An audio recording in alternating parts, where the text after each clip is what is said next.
Bismillahirrahmanirrahim, da sunan Allah mai rahama mai jin ƙai.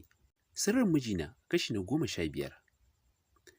Na shiga uku nima ta Safwan, wanda masifar da me tai kama. Yanzu ya zaki kenan. Ni kaina hankali na ya tashi wallahi. Shiru tai, ita kofi da ke tsaye a bakin kofa zuba take to mata. Kadda a ce zuhurin ta ake nufi. Ba abin tai magana ba su ce ta musu labi. Kuma ba ƙarya laban tai, duk da dai ba da santa tai laban ba. Jin ana ambatar boka ne ya sanya ta ji tana son jin me za su ce. Ji tai Shamsiya ta ce, ban san kishiyar sa Adam ba, amma shawara ki je ki ga wa mijinta kawai. Kallon ta riƙe baki, ni Zaliha rufa min asiri. Dr. Hisham ba zai yadda ba. Sai tunanin aifar da ita nake so ne ni na shige. Irjin fiye mugun dokawa, bata san sanda ta fada falon bata je ta riƙe hannun Zaliha. Ita ko ta bi ta da ita tana kallon ta kurum. Wallahi kanwata ce Zuhura ake shirin kashewa ya. Kar ku ce na muku labi ki taimaka dan Allah a fasa wannan danyen aikin dan Allah.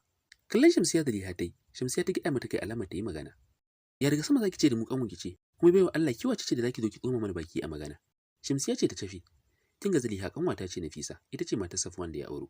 Ba ta da matsala ko kaɗan, kuma na san ba laɓa ta mana ba. Idan ma ke ba za ki faɗa wa shi mijin waccan ba, tunda kanwata ce ki bari mu za mu ɗauki mataki. Kuma ki ji tsoron Allah ki daina yawan bokaye. Na jima ina gaya miki ba kya ji ne. Sai kin hallaka rayuwarki, ga shar kun so mu neman kashe rayuwa. Ke ga kinan Musa anninki duk muna da yara da suka kai shekara 8 kuma fiye. Da zaki tunani da sai ki gane, da boka yana biyan buƙatar mutum da ya baki mijin aure. Dan na tabbatar kina son aure. Nisawa tai. Wallahi Shamsu daga yau na tuba, ba zan ƙara ba. Fice ta karɓe. Salim yanzu ya zami dan Allah. Ku taimaka min wallahi Zuhura na da matsalar haihuwa. Kashe Amira tamka kashe Zuhura ne ku taimaka min dan Allah. Sai kuka take rike da hannunta. Shamsiya ta ce, "Ke Zaliha wani kalan magani ne za a yi wa ita yarinyar ta mutu?" Garin magani aka bata za ta saka wa yarinya a abinci. Kuma ta ce da ni sai gobe da safe za ta yi uban daɗin baki ya ɗauko mata ya kawo ta sai ta bata abincin. Wuri kuma wai cewa bokan da ta kalli mijinta ce saki waccan zai sake ta. Nisa Shamsiya ta ce, "Ki shirya ki Nafisa mu je gidan ƙanwar taki yanzu.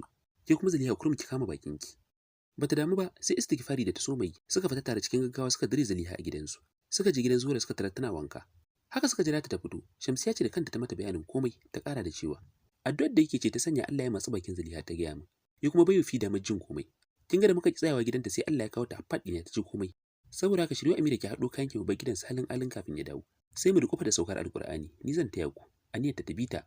Sai kuma ya daidaita mu kira mijin mu mai bayani. Sannan idan dawowa zaki kya dawo. Ba ta yi musu ba sai godiya har da kuganta ta bi su suka tafi. Ko da suka je faɗin Zuhura ta sauka, Shamsiya ta ce, "Nafisa ki tabbatar yau kun raba dare kuna karatun Alƙur'ani. Idan ma za ku kwanta sai kun yi asuba, kuma kuna yawaita nafila da addu'a. Zan ji da Amira zan bata addu'a da kuma ruwan Alƙur'ani da nake karantawa ina tufawa a ruwa ina bawa su Salim. Ita ma daga yau shine ruwanta. Zan ma mata wani da safe. Zan yi kokarin ganin yau na kwana ina addu'a saboda za su iya bin wata hanya ba ta bata abinci ba. Ke Zuhura mijinki ma ki saka shi addu'a kin ji ko? Yana cikin tsaka mai wuya asiri ya mamaye shi. Na san halin su Zaliha." Godiya Zuhura ta mata, ita kofi ta rungume ta tace, "Na gode sosai Salim. Wallahi ke alkhairi ce. Na wa kaina farin ciki zamtowa abokiyar zamanki. Allah ya jefa ki aljanna sama daukakiya. Lalle ki alheri ce a rayuwata." Sai yanzu ne da namiji ya iya zalama. Da ni ne Abu Salim ba zan taɓa ƙarawa irin ki kishiya ba. Sai yanzu na ji kunya auren mijinki, duk da na san kaddara ne hakan. Wallahi ba zan taɓa daina miki fatan alkhairi ba ke da zuri'aiki. Da duka uwayen gida za su zamto nagartattu kamar ki. Da an samu zaman lafiya na har abada a tsakanin kishiyoyi. Ke ce mace ta farko da na ji labarin kikan zo har cikin gidan kishiyar da aka kawo miki. Ki koyar da ita girkin da mijin ke so don ta rika burge shi ita ma. Ke ce mace ta farko da na ji na kuma ga kina gaya wa kishiyar ki da aka auro miki abinda mijin ke so da wanda baya so. Inda kiyaye kasa samu sabani. Da me zan saka miki Salim? Addu'ar dacewa duniya da lahira kaɗai zan miki har abada. Allah ya ƙara wa mijinki so da ƙaunarki. An ta Shamsiya Allah ya shirya miki da zuri'a ya ji kan magabatan ki kuma baki kwanciyar hankali duniya da lahira. Sosai Shamsiya ta ji daɗin kalaman fi. Na gode Nafisa, aiki yar uwata ce har abada ba ni da kamar ki. Ke Marini ya ce ni ma haka. Idan muka riƙe juna zaki ga mun zamto abu ɗaya har abada. Haka ta juya zuwa faɗinta ko zuwa addu'ar take mata. Safwan da dama ya ji komai a bakin Shamsiya tun a waya. Gashi ya jiyo komai da fi ta ce lokacin da zai shigo gidan. Bin bayan Shamsiya sai da ya game mata wasanni, sannan ya dawo ya ce da fi bayan sun shiga ɗaki. Shamsiya ita ce komai nawa Nafisa. Na sani a cikin mata samun irin ta sai an tona. Ba na lamunta a wulakanta min ita kowaye kuwa. Ba zan lamunci ganin ta cikin kowane irin hali ba, saboda ita din nagartacciya ce. Duk mai son zaman lafiya da ni sai ya girmama min Shamsiya. Ita ce mace ta farko da na san tana tsayar da mijinta akan hanyar ibadu na dacewa. Ba ta nuna min ɓacin ranta ko da ran nata ya ɓaci kuwa. Tana da kawar da kai. Duk wata mace da na auro ba zan lamunci ta ci zarafinta ba. Duk wata mace da na auro ba zan lamunci ta ci zarafin my very own ba. Zaman lafiyar mutum shine ya rike martaban mata ta Shamsiya. A yau sanda nake miki yanin ku ninkin baninkin na kula ke ba butul bace. Kuma zaki iya yin kwatankwacin abin da take tunda har kike furta kyawawan kalamai akan ta tun kan zaman ku je ko ina tare. Ki sani ina son ki so mutuƙa da ƙauna mai yawa, amma ba zan taɓa iya wulakanta matata akan ki ba. kamar yadda ba zan lamunci hakan daga gurin kowaye ba. Ina wa Shamsiya so mara misaltuwa. Abu ɗaya zan baro kaina sani shine wacce na fi so a cikin ku. Kowace ina son ta so mai tsanani da ƙauna mai yawa, wanda nake fatan kowa aljanna mu kasance a tare. Karki ta tawai bana son ta ya sanya na aure ki ko kaɗan saboda wani dalili da ba sai kin sani ba. Allah ya miki albarka Nafisa. Ke dinnan na gano ta daban ce ke ma'ana ki bangaren. Rungume shi dai ta fahimci zancensa. Duk namijin da ya aji mace kamar Shamsiya dole ya mata biyayya ko baya so. Saboda yadda take nuna tsantsan ƙaunarta ga addininta da soyayya da take wa mutum. Haka suka dukufa da addu'a da karatun Alkur'ani mai girma a cikin wannan daren. Shi ko Hisham shi da Sa'ada basu ma san ba sa gidan ba kasancewa basu dame su ba. Sai washe gari dan kanshi tunda ya dawo masallacin asuba ya ji baki ɗaya jikin shi wani iri tamkar ba shi ba. Kai tsaye faɗin ta wuce. Domin ya duba ta. Abin mamaki ba ta nan. Da asubar fari to ina ta tafi? Kai ba inda Zuhura za ta je yanzu. Sai dai ko idan ba a gidan ta kwana ba. Hankalinsa ne ya tashi ya shiga cikin gidansa a da ya ɗauki waya sai ya fito waje.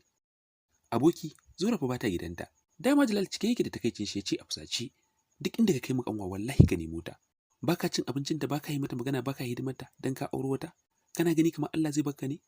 Wallahi sai ka rena wayanka muna duniyan nan. Baka ko jin kunyar Allah ka zamto mai wofintar da haƙoƙin matarka. Ni ina gidana ka je gidanmu ka duba wallahi duk inda take sai ka nemo ta ko na tona asirinka. Wata iska mai zafi ya ja ya furzar ya kashe wayar ba tare da ya ce kala ba. Kina motar shi ya koma ya zara wannan lokacin ma Sa'ada har ta koma baccinta. Ya nufi gidan da su Zora. Ko da ya Jalal ya riga shi isa suna tsaye tare da dadi sun yi jugum-jugum. Ƙarasawa ya gaisa da su amma sai ya kasa magana. Hisham menene fara har Zuhura ta ba gidanka baka sani ba? Gashi mu nan bata zo mana ba. Mun ki kira gidan yayinta da ƴan uwan da muke saka ran za ta je bata je ba. Tukunna ma menene musabbabin baranta gidan? Rikicewa Hisham yayi abubuwan da ta dawo masa. Ya kwana biyu bai sanya Zuhura a idan shi ba. Ta ranar da ya je mata da alƙawarin gidan zai kwana bai ƙara komawa ba. Bai san yaushe ta bar gidan ba. Jalal ne ya ce, "Kai shiru, ko dukan ta kai kuma?" Dago waye, duka ba halina bane wallahi kuma ka san wannan. Tsaki Jalal ya dire, amma ai san da ka so mu shaye-shayen ka da ke ta. Ko kana zaton ba mu sani bane? Ya ji takeicin magana amma sai ya ce, "Na kwana biyu ban ganta ba ban san yaushe ta fita ba." Yau da asuba ne na je na gabata faɗin ma a rufe. Na yi amfani da nawaki na shiga na tarar bata nan tun da asuba. Alamun ba ma a gidan ta kwana ba kenan. Wani takeici ne ta so Jalal da dadi. Kwana biyu matarka? Dadi ya faɗa yana kallon sa. Sadda kanshi ƙasa yana mai jin kunyar abin da ya aikata. Suna nan tsaye sai ga wayan Nafisa tana kiran dadi.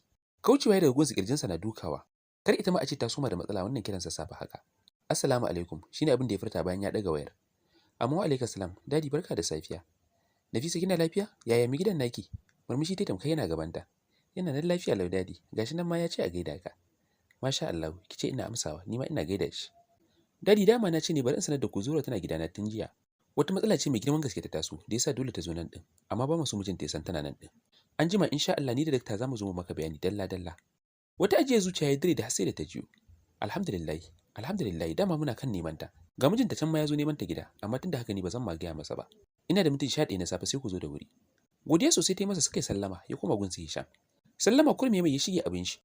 Shi da Jalal sun jima suna musayi ya wuce kunne ya wuce shi ma. Bai kuma komawa gidan ba gidan shi ya nufa cikin rudani. Hisham ma gidan shi ya juya zuciyar shi tana masa suya sosai. Ya rasa me ya zo kanshi. Zuran shi ce bai gani ba na kwanaki kuma bai neme ta ba. Tukunna ma me ya zo kanshi wa Zuhura kishiya. Kuma kishiyar ma yar masifa Sa'ade. To Hisham ma ina hankalinsa ya je ne. Ina maman shi da kanwace da suka zama mai ido har ya wulakanta Zuhuransa. Ina ummi yashi da yake so kamar ran shi ya wufuntar har haka. Kai tsayewan kai ya kwanta ya lumshe ido tamkar mai bacci. Haka har Sa'ada ta je ta gama hada makircin ta dawo tana tashin sa. Nokin suka jiyo ta juya domin ta bude. Dama ta zo tashin sa ne su ci abinci. Tana bude kofar daga kaninta. Maryama auta zo yara da Khalid. Baki ta saki da mamakin ganin su da safiya haka tace da su. Lafiyar ku kuwa? Auta ce tace. Hajjaji ba ta da lafiya kuma Addazu zuwai ba za ta mana girki ba. Shine ya awali ce zai je aiki muka ce dire ma anan. Janye musu dai ni ban yi girki da ku ba. Dan makaroni na dafa a zuwan ba zan yi girki rana ba. Mi kyau ce ta wuce ta tana tsaki dama ba ta da kunya. Zuzu mai kyau haka ake kiranta saboda kyan da gadiri. Maryama auta tace. Ke fa Adda Zuzu kina da matsala ya zaki wa Adda tsaki. Babu wanda ya kula ta suka yi ciki gaba ɗayan su. Ita ko ta wuce ciki. Ganin yana ban ɗaki ya sanya ta zauna tana zaman jiran sa ya fito su je su ci abinci. Gashi ta matsi ya zo ya dauko ummi saboda ta shirya kashe tan yau. Har ta suma shirin hakan ma. Yana fitowa ta shugube. Wani kan bibi haka zamu zauna ummi bata sani ba. Dan Allah ka dauko ta mi kari a tare yau. Kallon ta yi. Ummi da babu ta sun tafi yaji ban san inda suke ba. Na bincika har gidansu ba ta can da alama bata kwana a gida ba. Zaru ido tai kamar wacce aka ce mutuwa akai. To ka je ka duba su mana. Bai ce komai bai gaba ta bayan shi. Ware idan da ta ganin plate din da ta ware wa ummi ta bade shi da garin maganin. A zuwan za ta zuba mata abinci a cikin da ba za a gane ba ko a zargi wani abu. A hannun Maryamu ta zuba makaroni ta saka mata miya ta mutse sai fa ma aika sakon lumomi take yi cikin kwanciyar hankali. Da gudu ta rugu ta rike mata hannu. Me yasa zaki ci abinci a cikin wannan plate din? Guba ne fa a ciki.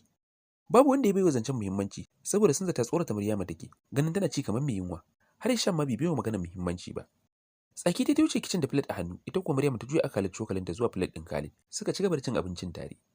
A kicin sai gumi take haɗawa tana dannawa Hajjaji kira bata ɗaga ba. Tana nan har duk suka gama cin abincin. Hisham ne ya kwalla mata kira ta fito dole. Sai gumi take tana kallon Maryam a tsaitsaye take cin abincin. Hisham ne da ya gama ya miƙe domin ɗauko lemo a fridge da ke kicin. Idan shi ne da akan bakin gidan da ke kwance sai wani baki ne ke fita a bakinta. Idan ta ma yayi baki, ga ta a kusa da plate ɗin da Sa'ada ta ajiye. Kafa sai ya sanya ya shura magen, ya gano ta mace. Duka ya dauki abincin ya shinshina, bai gane komai ba. Fitowa ya tarsa Sa'ada da kannanta suna ciki, ya bi bayanta. A ɗaki ya jiyo tana gaya wa Zuwaira mai kyau. Zuwaira, wallahi da matsala. Magani na karɓo a gun boka mai wankan mani. Dan na saka wa ƴar Hisham ɗin abinci ta ci ta mutu. Shine na baɗe plate ɗin da shi kar a zarge ni. Sai na motse mata. Wai shine fa yarinya yake cewa bata nan. Saurin da nake na ɗauke plate ɗin shine na tarar Maryama tana cin abinci a plate ɗin. Zara ido Zuwaira ta zabar da suka kalli Maryama, har Khalid. Ita kan bata ma jiyo su ba sai wasan da take da wayar zuzu tana buga game. Dafi kai Hisham yana jiyo komai tamka a mafarki. Suna tsakiya da alhini Maryama ta kwalla ƙara da ya janyo hankalin har Hisham gare ta. Ya afka ɗakin da gudun shi. Kan da suka su duka sai murƙusu take. Suna kallo har ta shure, babu wanda ya taɓa ka wani abin har Hisham. Sai da ta daina motsi sannan suka yi kanta, Hisham ya jijjiga ta amma ina san bata motsi. Kallon shi mai da gun Sa'ada ya ce, "Kin yi kisa Sa'adi, ban san ba so na ba sai yanzu wallahi. To na sake ki saki biyu kuma wallahi sai na kira police yanzu sun tafi da ki." Kuka ta saka ta soma rantsa akan zai mata shari. Yace ina jiyo ki wallahi kina gaya musu ummi kika so kashewa Allah ya tsiratar da ita. Kuka ta saka sosai tana roƙon shi akan ya mayar da magana kuma ya mayar da auren shi. Juyawa yayi domin kiran police. Ya kira dadi, a lokacin shi kuma yana tare da su Zura yana jin komai. Aikam ya gaya musu me Hisham ya sanan masa, suka tabbatar Allah ne ya tsiratar da ita. Police ya kira, cikin mintuna da basu wuce 30 ba sai ga su nan. Suka iso tare da su Zuhura har ma da wannan kawar ta Sa'adi. Haka aka dinga kes har kotu. Magana a can dai aka yanke wa Sa'adi hukuncin ɗaurin rai da rai. Aka kuma tirsasa Zaliha ta raka police gumboka, aka kama shi ma aka garkame shi.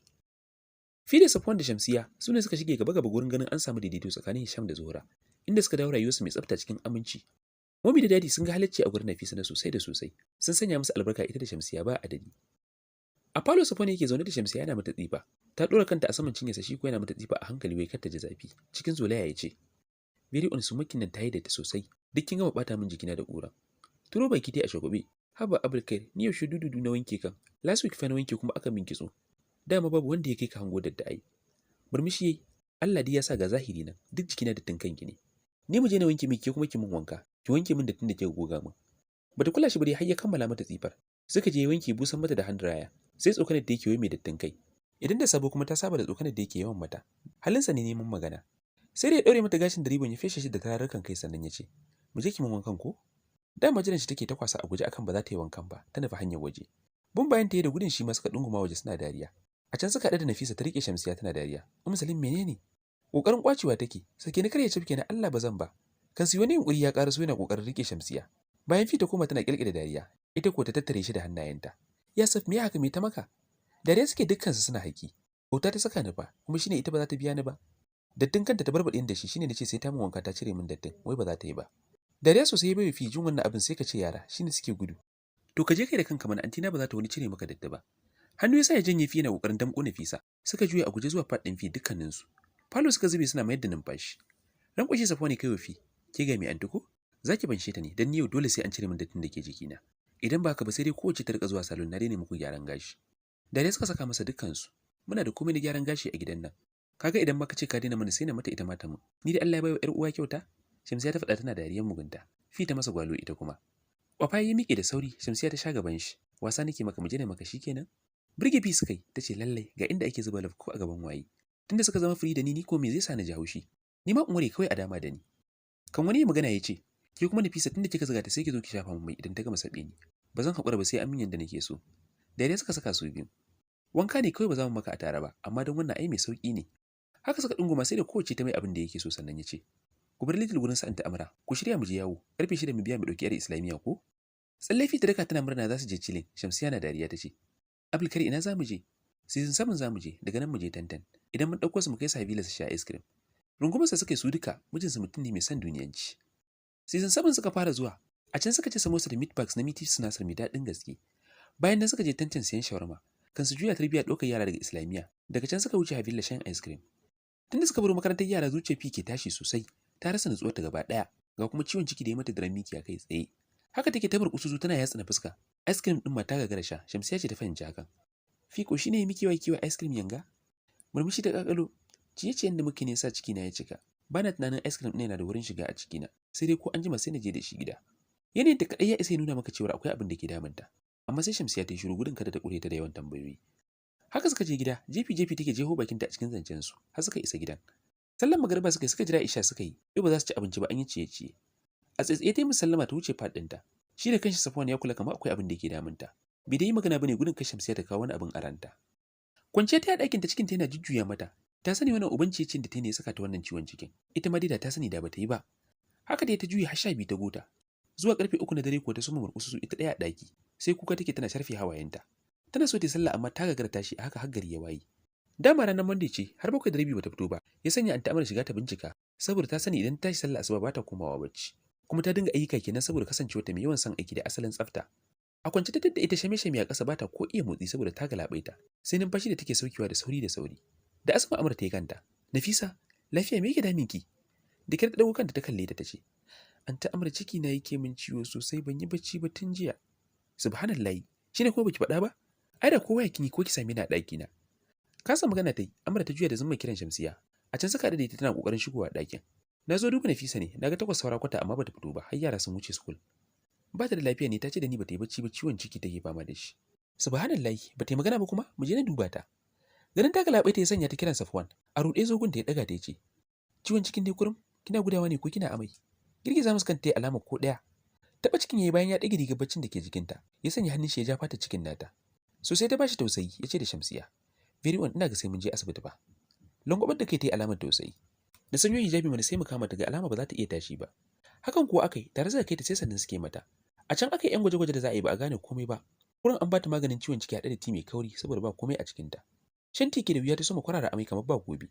Shamsiya duk sai ta ruɗe har da kukanta. Safwan ma da Hajjiyarsa da Zura duk suna wurin, har Anti Angel kuma kowa hankalinsa ya tashi. Haka suka dinga yi mata sannu amma aman sai ya lafa sai ya taso. Tun tana iya yin kurawa har ta kasa, a kwance ma yi take yi.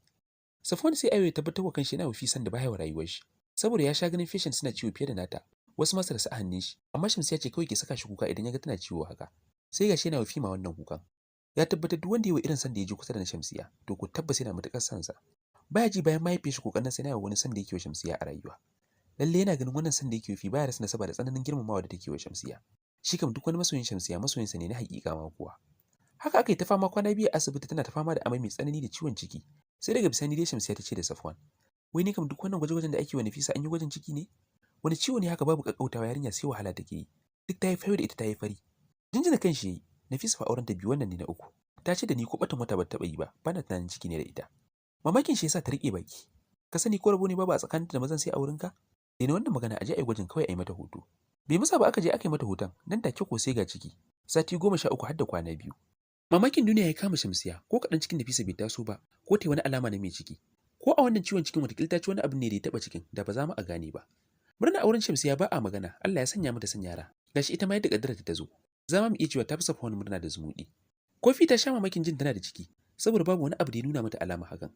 Idan ma cikin ne a girginta bata kwana biyu ba a gidan ta samu cikin. Haka dai aka yi ta murna. Ta yi sati 3 a asibiti kan ta dawo normal aka sallame ta. Haka suka koma gida cike da ƙaunar juna, suka ci gaba da renon cikin ta har isa haihuwa. Allah ya sauke ta lafiya ta sami baby girl, kowa yayi farin ciki.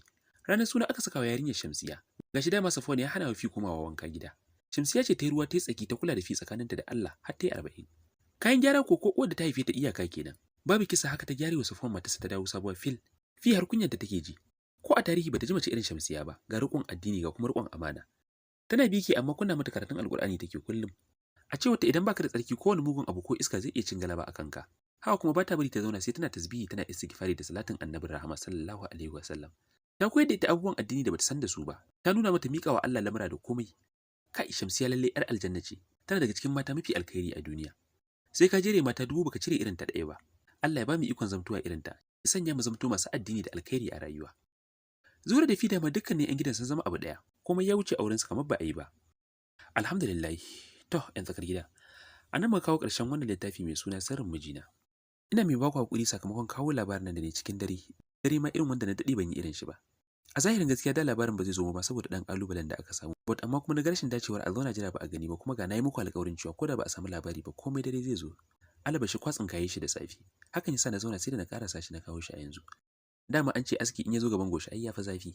Zan yi amfani da wannan dama kamar yadda aka saba in yi godiya a gare ku yanzu tsakar gida bisa ga yadda kuke nuna min kauna, kuke min kara, kuke kuma yi min fatan alkhairi da addu'o'i na gari. Allah ya saka da alkhairi, Allah ya bar kauna, Allah ya bar zumunci kuma Allah ya biya muku dukkanin bukatunku. Haka zalika ina matuƙar godiya ga marubuciyar wannan littafi, Bili Galadanci, da ta bamu damar karanta wannan littafi nata a cikin wannan gida. Allah ya saka da alkhairi ya kuma raye iyali. Da yadda Allah kamar yadda kuke kyautata min kuke taya ni sharin labarin a gurguru ɗinku kamar yadda nake nema. Hakan ya saka ni ba zan yi ƙasa a gwiwa wajen faranta muku da kawo muku labarai masu nishaɗantarwa da ƙayatarwa.